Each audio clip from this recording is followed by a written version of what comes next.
Hello student, good morning. तो हम लोग क्लास 7th की एसएसटी के ज्योग्राफी पोर्शन का फर्स्ट जो चैप्टर है द एनवायरनमेंट स्टडी कर रहे हैं, जिसमें कि अब हमारा लास्ट टॉपिक चलेगा। जिसके बाद हमारा जो चैप्टर है वो एंड हो जाएगा। उसके बाद हम क्या करेंगे, एक्सरसाइज करेंगे। सो हम अपना लास्ट टॉपिक पढ़ते हैं, ह्यूमन मेड एनवायरनमेंट। तो बच्चों, जो एनवायरनमेंट होता है हमारा जो हमारा एनवायरनमेंट होता है वो दो तरीक़ा का होता है। एक होता है नेचुरल यानी प्राकृतिक एनवायरनमेंट, एक होता है ह्यूमन मेड एनवायरनमेंट। हमने प्राकृतिक जो नेचुरल एनवायरनमेंट है उसकी स्टडी कर लिया। अब हम लोग पढ़ेंगे ह्यूमन मेड एनवायरनमेंट यानी कि मनुष्य द्वारा बनाया हुआ वातावरण। So let we start our topic.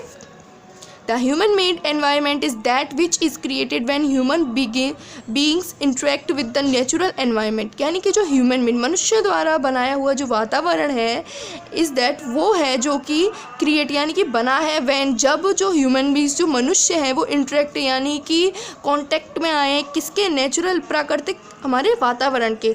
Also part of the human environment is the socio cultural environment which includes family, school and college, community, country, religion, music and dance, cinema, ETC। यानी कि जो हमारा human environment है उसमें natural environment का कुछ part तो आता ही है, उसके साथ साथ जो सोशियो कल्चरल यानी कि हमारा सामाजिक जो हमारी सांस्कृतिक जो एनवायरनमेंट वातावरण है वो भी आता है। जिसमें क्या क्या इंक्लूड है, हमारे क्या क्या सम्मिलित हैं, फैमिली यानी परिवार, स्कूल्स, कॉलेजेस हमारी कम्युनिटी यानी कि हमारी जो समुदाय होता है, कंट्रीज़, हमारा रिलीजियन, हमारा धर्म, हमारा म्यूज़िक, गाने, हमारे डांस, हमारे सिनेमाज, ये सब क्या है, हमारे socio cultural environment. Human beings adept themselves to the natural environment by making modification in their shelter, food and clothing.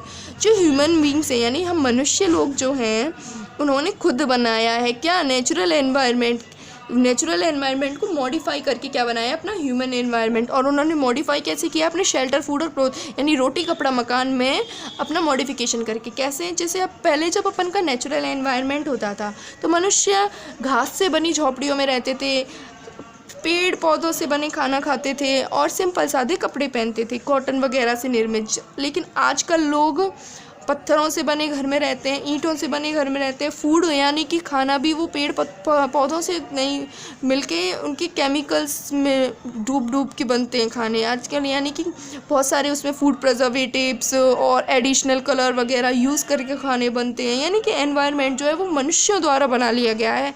हर प्रकार के कपड़े मिल सकते हैं, अब पहले केवल कॉटन से निर्मित कपड़े मिलते थे। यानी कि इस तरीके से मॉडिफिकेशन हो गया है। They also modify the natural environment to suit their social, biological, economical, cultural needs।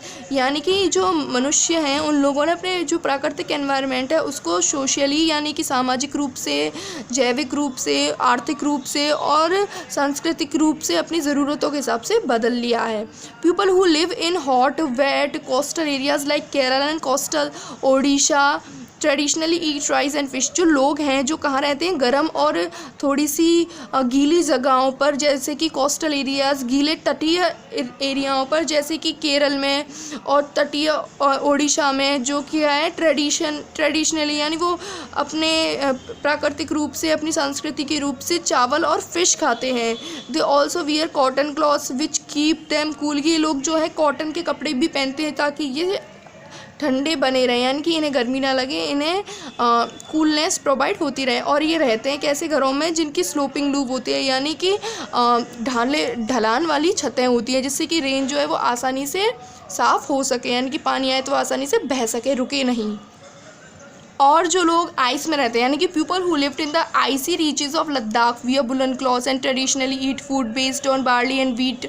यानी कि जो लोग आइसी यानी ठंडी जगहों पे रहते हैं वो जैसे लद्दाख में वो कैसे कपड़े पहनते हैं, वुलन के कपड़े यानी कि ऊन के कपड़े पहनते हैं। और अपने ट्रेडिशन के हिसाब से क्या खाते हैं, वो बार्ली यानी बाजरा और गेहूँ खाते हैं। यानी कि हॉट प्लेसेस और कूल यानी आइसी प्लेसेस के हिसाब से हर जो मनुष्य है वो ट्रेडिशन के हिसाब से अपने ह्यूमन जो उसका एनवायरनमेंट है उसको उसने क्या किया, मॉडिफाइड किया पीपल। और जो लोग पंजाब में, उत्तर प्रदेश में रहते हैं वो क्या पहनते हैं, बहुत ज़्यादा वहाँ पे अगर ज़्यादा गर्मियाँ होती हैं तो और अगर ज़्यादा सर्दियाँ यानी हॉट समर्स यानी बहुत ज़्यादा गर्म सर्दियाँ होती हैं, यहाँ पे हॉट समय यानी बहुत ज़्यादा गर्मी होती है और बहुत ज़्यादा सर्दी होती है, तो ये लोग अपना खाना और जो पहनना है वो सीज़न यानी उस समय के अनुसार करते हैं। Food during winter including items that are energy giving such as टेल सीसम्स ग्राउंड नट्स जैगरी और मस्टर्ड ऑयल, यानी कि ये लोग जो हैं अपने अपने हिसाब से सीज़न के हिसाब से खाना खाते हैं। जैसे विंटर में ये एनर्जी एंड ऊर्जा देने वाला खाना खाते हैं, जैसे तिल और मूंगफलियाँ और जैगरी और सरसों का तेल। और गर्मियों में ये लोग क्या खाते हैं, ये बटर मिल्क यानी कि छाछ।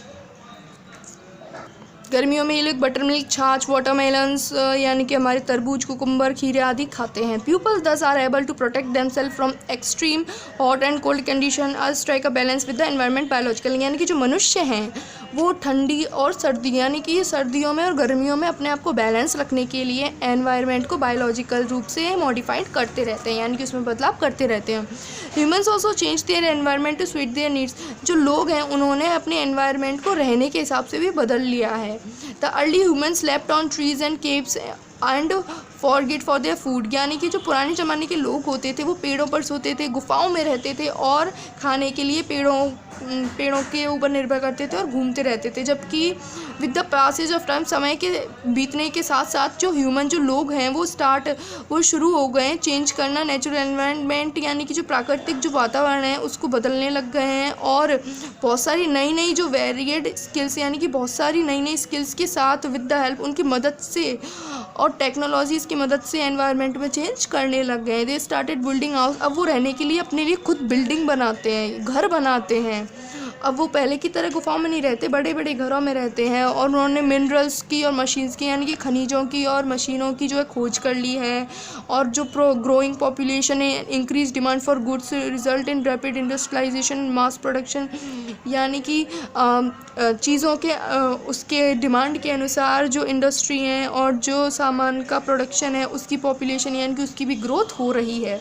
To satisfy their ever increasing wants to natural environment is being applicated indiscriminately by humans, यानी कि लोग जो है अपने आप को संतुष्ट करने के लिए एनवायरनमेंट में बदलाव करते जा रहे हैं।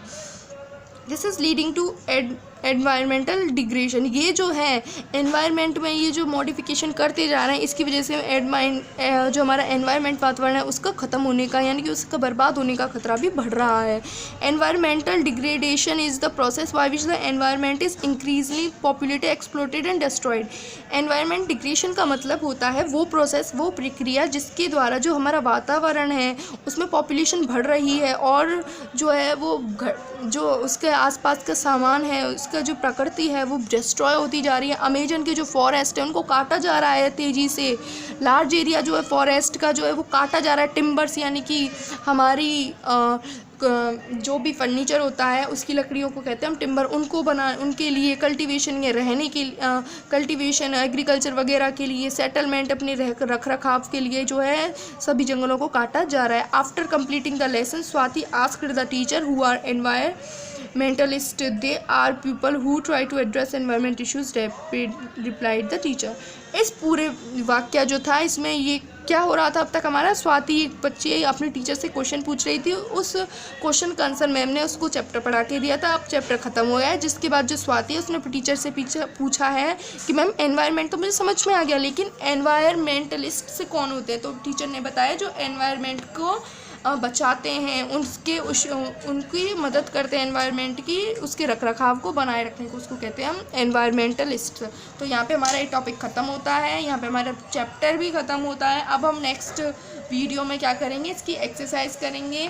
आप लोगों को अब आपको होमवर्क करना है। आपका जो ज्योग्राफी का फर्स्ट चैप्टर है उसमें आपने डायग्राम तो बना लिया होगा जो मैंने आपको भेजा था। उसके बाद आपको एक टेबल दिखानी है, ये है वो टेबल। ये टेबल आपको अभी आपकी ड्रॉ करनी है जिसमें आपको पहले एनवायरनमेंट लिखना है। एनवायरनमेंट कितने तरीका होता है, नेचुरल और मैन मेड। नेचुरल भी 2 तरीक़ों का होता है, फिजिकल और बायोलॉजिकल। फिजिकल भी 3 तरीका होता है, lithosphere, atmosphere, hydrosphere. Biological biosphere, lithosphere में सॉइल आती है, एटमॉस्फेयर में एयर आती है, बायोस्फीयर में वाटर है और हाइड्रोस्फीयर में वाटर आता है। और बायोस्फीयर में क्या होता है, हमारा संपूर्ण जितने भी जीवित लोग हैं वो सब किस में आते हैं, बायोस्फीयर में, पेड़, एनिमल्स वगैरह। Okay student, that is of for today. Thank you for watching my video. ये होमवर्क आप अपना करके सेंड कर देना।